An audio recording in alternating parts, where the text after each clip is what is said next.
What up, Nerdsense gang? It's Reid, which means it's time for more beers with Reid. Today we're doing a beer that comes out of Nashua, New Hampshire. Newer brewery. We've been enjoying them. Me and the Nerdsense guys have been enjoying them for about a year now. Mike fortunately lives very close proximity to this brewery. He's the one that really turned us onto it, and that is Spyglass Brewing. These guys do everything and they do it well. It's a great little spot to hit too because right across the street you have White Birch Brewing. Shout out to White Birch Brewing. But today we're doing a Spyglass beer, and that is called Elastic Cloud. And as I said, these guys, they haven't made a bad beer yet. We were there a week or two ago. Saisons, dry hop Saisons, sours, fruited sours, stouts, straight stouts, fruited stouts, everything. Coffee stouts, IPAs, double IPAs, triple IPAs. I haven't had a bad beer from them yet. Canning availability is pretty slim right now. They're still trying to ramp things up, stuff like that. Always bring a growler there. Anything that's on draft is good to go with the growlers. Fantastically priced, great little spot to hang out. Highly recommend it. But was fortunate enough to go there, meet up with the boys and the ladies, and they had some cans to go, and that was Elastic Clouds. And sight unseen, I always just buy a couple of 4-packs, whatever. And fortunately, this was fucking fantastic. This is a double IPA with oats and milk sugar. Here in Beers with Reid, Reid loves him some fucking oats. I've come around the corner a little bit on these, lactose IPAs. They started growing me, and this one definitely grew on me. This was canned 12/27/2019. Here we are, January 12th or so. Fantastic. So, full disclosure, I've had this bunch already. Doesn't matter. Happy to share with you fucking weirdos. So let's crack this and see what she looks like. Now, this is hopped with Citra Cryo pellets, and Amarillo. Fun little note about Citra Cryo, or just Cryo in general, for those of you who don't know what that means. It's just a new process of basically extracting the lupulin and oils and stuff like that from hops without as much of the vegetation. Why is that important? Well, for me, it's cans last longer because less vegetation there. The oxidation can really wreak havoc and things can start getting some off flavors like green onion and things like that. But more importantly for breweries, why they love using it so much, because it is a little more costly, is that it's less absorbent, which means more liquid is coming out of the yield than if you use, full cone and stuff like that. So quick little note of that. So basically you get more from less.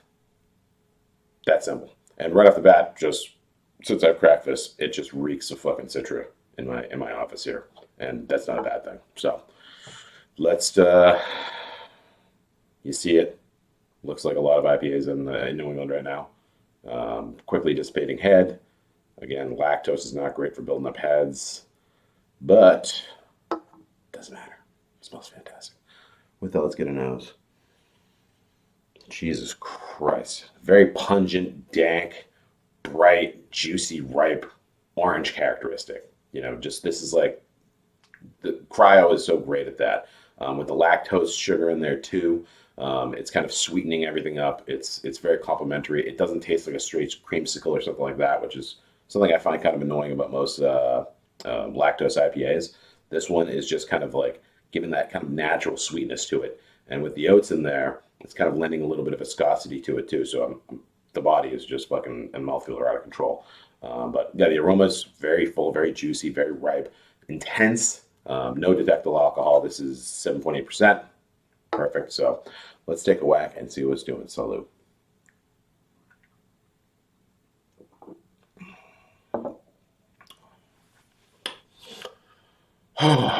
Boy. So back to the cryo thing versus using full cone or other hop pellets and more traditional hop processing means. Experimentalbrewing.com did a great little article. I'll try to remember to get Sean to link put that link in there where they're talking about cryo versus T90.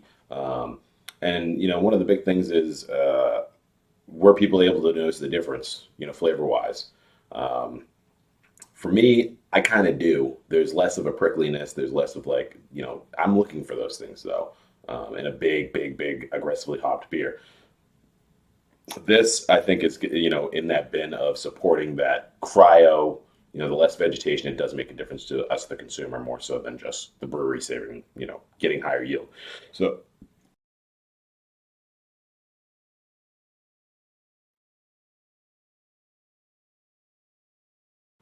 There's no super green character quality to it. It's just loads and loads and loads of Citra characteristic. And you're getting a lot of the oil in there too, to where it's getting that danky, resiny quality as well.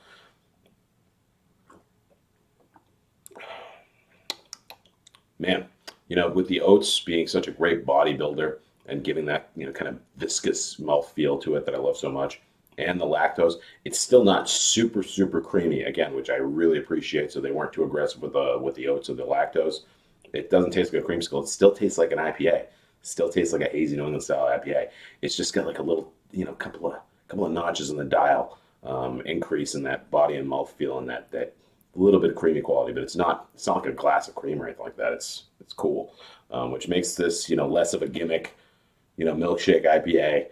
I don't like using that term, but it is kind of a gimmicky thing, you know, right now, until I see it stick around for 5 years. But this, you know, if I didn't tell you there was lactose and oats in it, I'm not sure you'd even notice. You'd just be like, wow, that's really got a great body and mouthfeel. I've never had that before.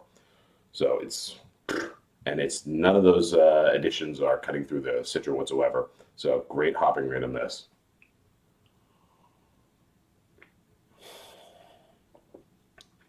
Very, very intense Citra note on the retrohale. Very, very, very ripe, juicy orange characteristic coming through. There's also, you know, some honeydew, very ripe honeydew, and other melon quality in there and stuff like that. And then there's like the Amarillo is just kind of giving this prickliness to it. And there's also a little bit of like a tart kind of grapefruit sensation in there. So it's really great. Getting that in the retrohale and on the palate, you know, all the way through. Perfect. Carbonation wise, moderately carved. You can tell it's not crazy effervescent or anything like that. You know, which again is not giving it too much prickly. I would have liked a little bit more carbonation out of this, but again, you know, it's canned. Sure, if you had it on draft, you'd have a different experience. I did, but you know, it wasn't too aggressively carbonated, which annoys me. But I could have used a few more bubbles. That's about it. Yeah, so overall, for what I've seen on social media on this, almost nil. There's not a lot of conversation happening about Spyglass, unfortunately. This is one of those breweries, though, that is going to become one of those, you know, like a treehouse. I mean, it already is for me. It's 10 minutes away. Every time I go there, I know I'm going to have something fucking fantastic. But this is going to be one of those beers that once it starts to, you know, the word of mouth starts to go out, this brewery is going to fucking explode. And glad we're getting in early, you know, while I can still get a seat at their modest sized tap room.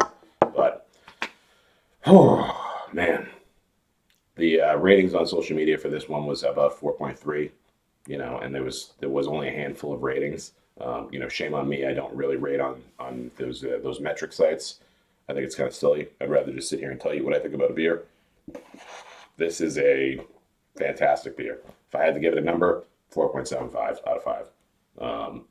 Again, the carbonation thing, maybe another hop, but even that's kind of nitpicky because they make other beers that have other hops. So I don't know. It's definitely not a one-trick pony. It's definitely not like a all Citra, you know, kind of experience. With the Amarillo, it kind of adds, again, little bit of change of pace in there, but it's still very citrusy. 60 degrees, 65 degrees outside today right now. I should be outside smoking a cigar with this, but here we are in my basement talking to a camera by myself. Oh my God, that's fantastic. So if you're in the southern New Hampshire, northern Massachusetts area, you know, I would drive 2 hours easily to go get Spyglass beer. It's that fucking good. The people there are that awesome. The brewers are always walking around. The retail staff, the folks pouring your beers, stuff like that, selling your merch. Amazing. So definitely go check them out. Oh, yeah, by the way, obviously Crush City. Put down half of it.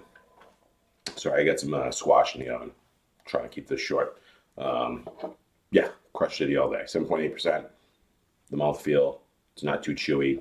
Again, very moderate and refined levels of the oats and the lactose sugar and stuff like that make this a dream to drink.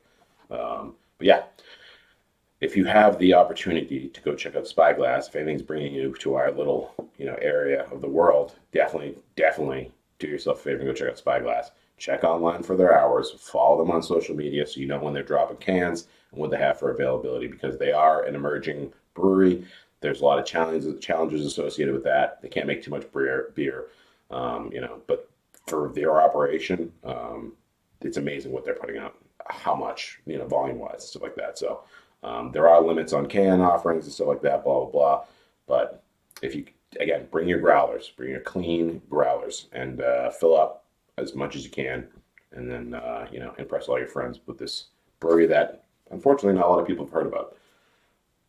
Great branding, too. The Spyglass thing. I love it. Yeah. Great canning operation right off the bat. Never had a problem with can. I think I've probably torn through, between what Sean and Mike give me and everything I've purchased myself, probably about 25 plus of their cans. Never a bad can. Never overfilled. No oxidation issues where it comes up pouring black. Can't say enough nice things. I love Spyglass. I love everything about them. Probably going to go up there next weekend. See what else they got going on. So follow them. I think they're at Spyglass Brewing on all social media platforms. Just go on Facebook, Spyglass Brewing.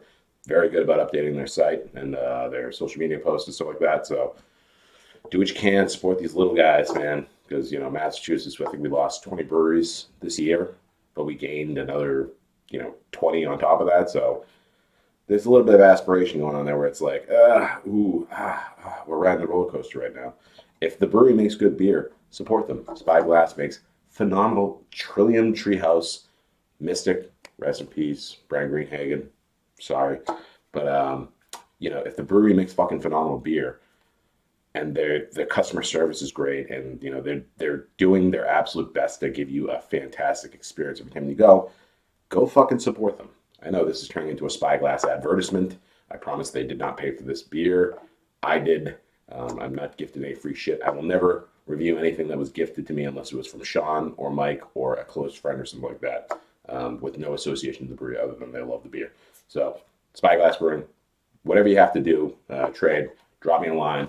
I'll do what I can to pick up some stuff for you and ship it out. I'm trying to be better about that. So, if you want some Spyglass, you got to try it. Drop me a line. There's only 5 people going to watch this anyway. So, if all 5 of you ping me, I'll get all 5 of you some beer. You got to send me some shit too. Cigars, dick pics, whatever. But Spyglass Brewing, Glass of Clouds. Goddamn. Oh, goddamn. Yeah, that's about all I got. So as usual, stay wet, stay wet.